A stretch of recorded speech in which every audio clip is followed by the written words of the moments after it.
KayCee's ViewSpot is back after quite some time. Today, as we wait for schools to reopen all across Tamil Nadu, I am fortunate to be able to interview Mrs. Revathy Bonds, Principal and Correspondent of Madras Christian College, Matriculation Higher Secondary School, which is situated in Harrington Road in Chennai. Thank you, Revathy, for agreeing to appear in KayCee's ViewSpot. I seem to have come at a very good time. Your school has achieved 100% pass percentage, both in the Class 12 and Class 10 board exams. Congratulations. How do you feel about it? Well, thank you, Kalpana, for giving me this opportunity. First of all, I would like to say that I praise and thank the Lord Almighty who made this possible for us. Okay.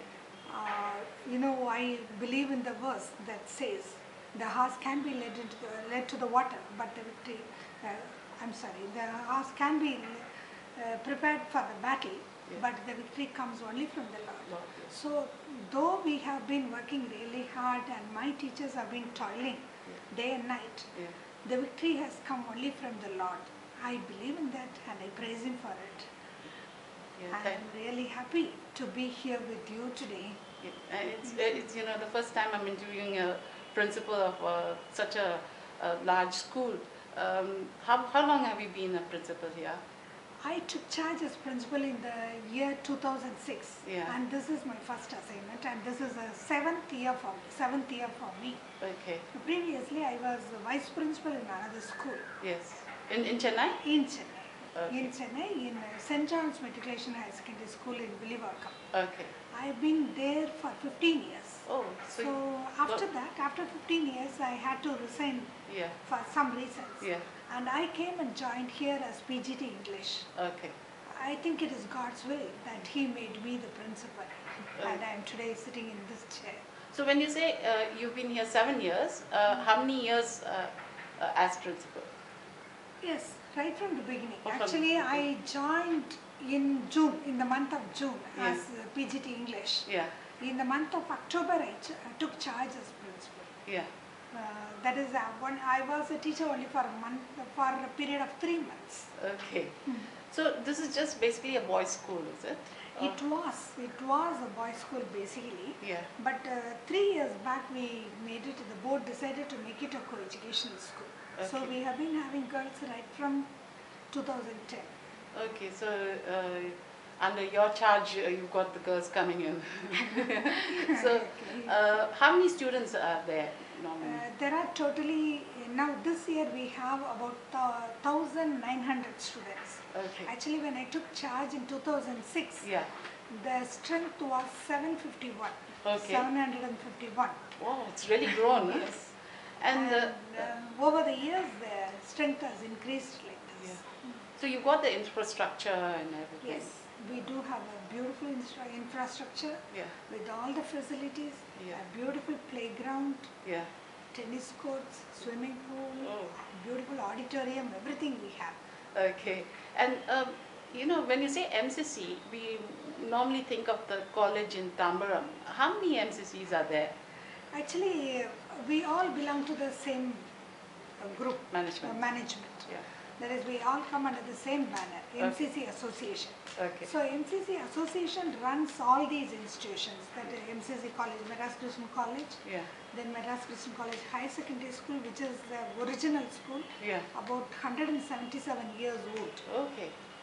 But this matriculation school was started only in '98. Okay. So we are only 15 years old. Oh. Out of which you've been there 7 years. Yes. Okay. Can you tell us about the other ones? I mean, where they're situated? Yes. See, MCC Tambaram has one school there in the campus itself. It is called the Campus Matriculation School.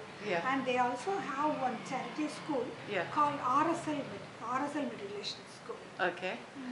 So that is also totally about 4 institutions, 4 schools they have. Okay. Now, what made you interested in becoming an educationist? Originally, I would like to say that I didn't dream of becoming a teacher. When I was getting educated, maybe when I was in college and all, I was totally against the idea of becoming a teacher. Somehow that wasn't a very attractive choice for me. Okay.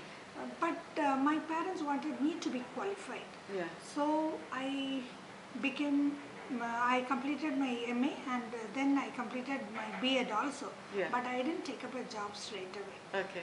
Then I got married immediately. Yeah. After 10 years of marriage Yeah. and having had one son, Yeah. I decided that I'm bored at home and I wanted to take up a job. Yeah. So I became a teacher. And where did you do your college? And I grew up I was born and brought up in Palinkote, okay. Tirunelveli district. Yeah. So my education was in Sarataka. Yeah. It is Sarataka School and Sarataka College. I Yeah. did my B.Ed in Christopher's Training College in Chennai. Okay. Then after that immediately I got married. Yeah. Then after 10 years of marriage, Yeah. I joined St. John's Matriculation High Secondary School as a PGT in English. Yeah. So that's where I was for 15 years. So Okay. after 15 years of work there, Yeah. I joined NCC as PGT English and then became a principal. Yeah. During all this time, what would you tell people are the benefits of being a teacher? Okay, after started working as a teacher, I realized what a valuable profession this is. Yeah. See, actually I would say teaching is a noble profession. It is not only that, it is not a meaningless phrase. It has a lot of meaning because it's the only profession I think that makes life worthwhile for me. Okay. I feel really happy working as a teacher because I know I make a lot of difference in children's lives. Okay. And you can see that visible difference in children's lives. Yeah.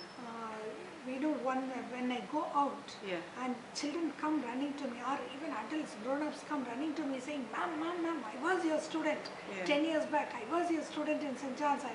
I studied under you in the year this. I feel really happy.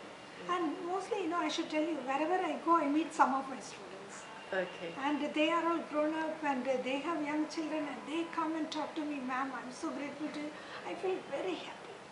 Yeah. I have done something really worthwhile in somebody's life. Yeah. And that makes me really happy. Yeah. Maybe next to the medical profession, I think it is the teaching profession that is very useful to the world. Yeah. Because whatever you have to become in life, you first have to be educated, I guess. Yes. So teachers are first Right. line of I know. models.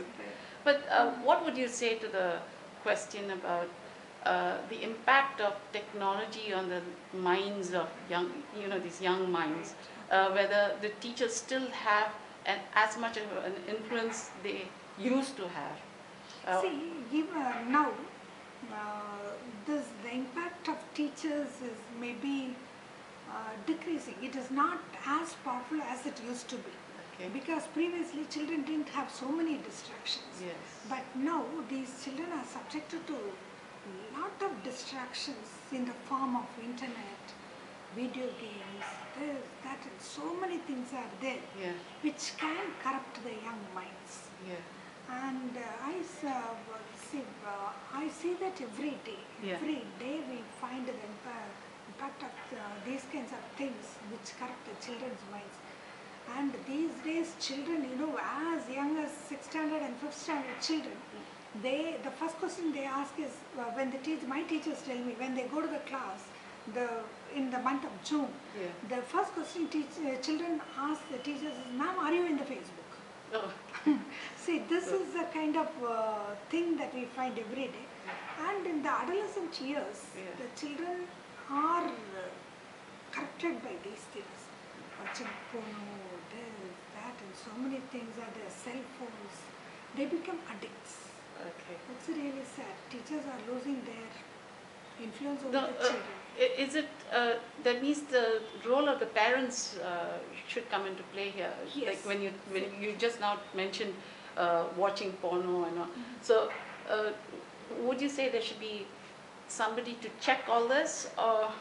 Yes, of course I do believe that because these days both the parents are working in most of the houses. Yeah. And when children are left to themselves all alone at home, and they while away their time in the company of their friends, watching, playing video games and watching internet or doing all these things together without anybody to monitor their activities.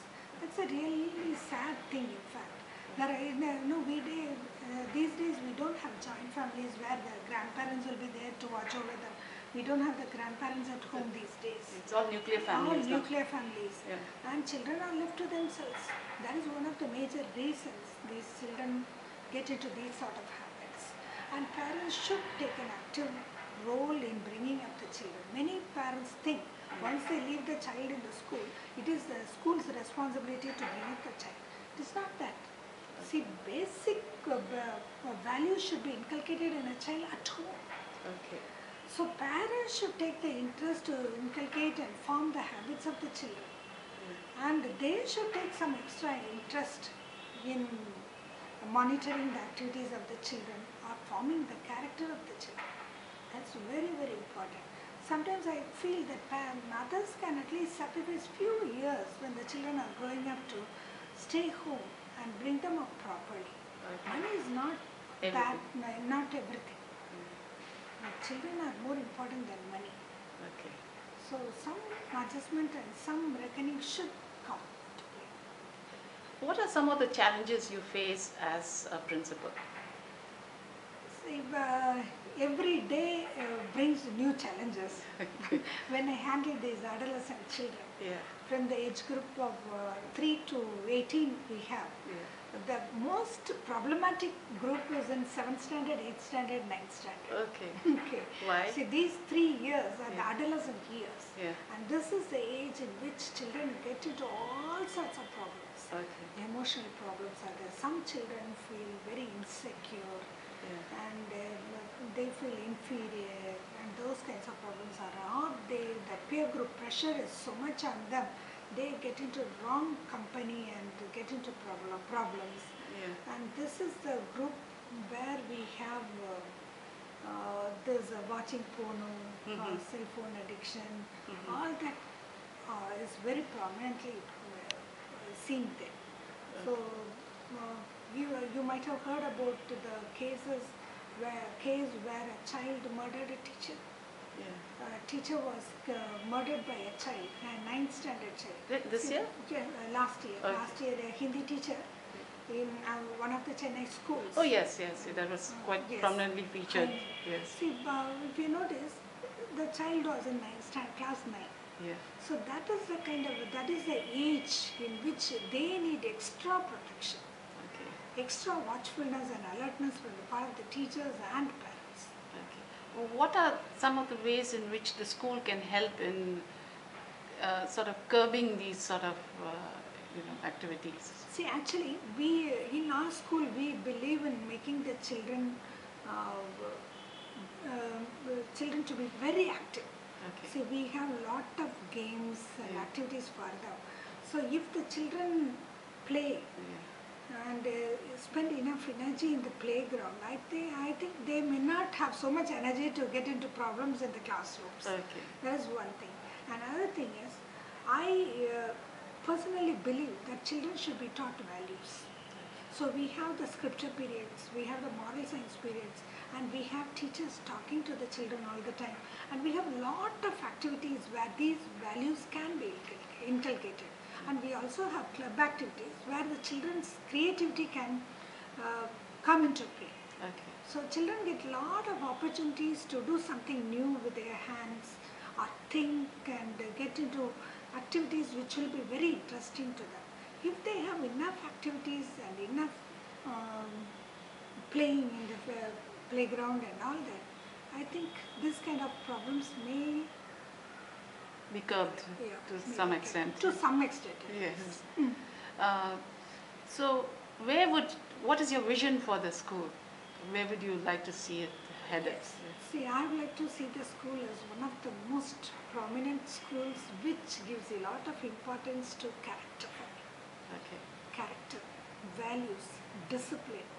These are the most important things for me in life. After that, academics, of course. Yes. I would like my children to excel in academics, but that comes secondary. Yeah. I want value education for the children. I want the children to be highly disciplined, with very good character, and that stamp of MCC should be there on them. Yeah. And people outside should know immediately if Yeah. a child comes from MCC Metric or MCC school, Yeah. the child should be a different person.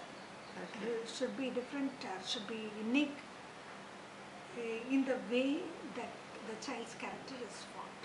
That is the kind of vision I have for the school. That's good to hear. Do you have some, you know, we live in a very celebrity culture, I think. Do you have some really prominent faces who have passed out from here?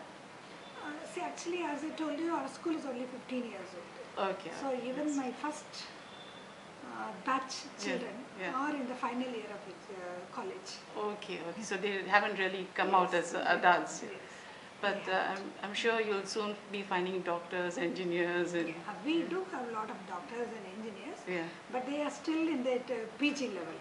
Okay, interns and things like that. Okay, and you know, before I normally end, but before I do that, I'd like to ask you another question. What is the system they follow here? Matriculation, is it? See, so it comes under previously state. it was a matriculation school. Yeah. Now it is this common syllabus by the government. It's under the Tamil Nadu government. Tamil Nadu government. So what about the CBSE and we don't ICSE? have You don't CBSE and ICSE, they belong to the central, yeah. So you don't follow this is that. a state board syllabus. Okay. And we have a lot of value addition courses along with Yeah. the Samachirkal syllabus, Yeah. in which they have only about 5 subjects. We Yeah. give something extra. Okay. We have the computer science, we have value education, Yeah. we have club activities, Yeah. and we have handwriting course. All these take one period. Okay. So my children have a lot of activities to engage in. They have a compulsory library period. Yeah. The compulsory PT periods are there. Yeah. Value education period is there. Handwriting period is there. Yeah. Club activities period is there. And computer science is also there. Okay. Do you have hostels here? Yes, we do have a hostel. So how many students in our Actually, the hostel comes under the care of Mr. Manohar, who is the headmaster of the main school, that is Okay. MCC Higher Secondary School. Okay. But my children Yeah. also stay in the hostel. Okay. It's in the campus itself? It's in the campus. It's in the campus. Okay.